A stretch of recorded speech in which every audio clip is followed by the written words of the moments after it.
নৌবাহিনী প্রধান admiral M Nazmul Hasan বলেছেন, বাংলাদেশের উন্নয়ন ও সমৃদ্ধির লক্ষ্যে নৌবাহিনীকে যুগোপযোগী এবং প্রযুক্তি সম্পন্ন হিসেবে গড়ে তোলা হচ্ছে।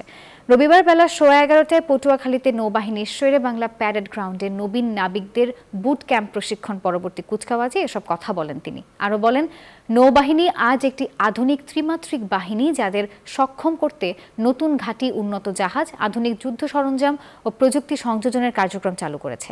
এ সময় জাতীয় নিরাপত্তা ও অগ্রগতির পথে সঠিকভাবে দায়িত্ব পালন করতে নবীন নাবিকদের আহ্বান জানান নৌবাহিনীর প্রধান অ্যাডমিরাল এম নাজমুল হাসান।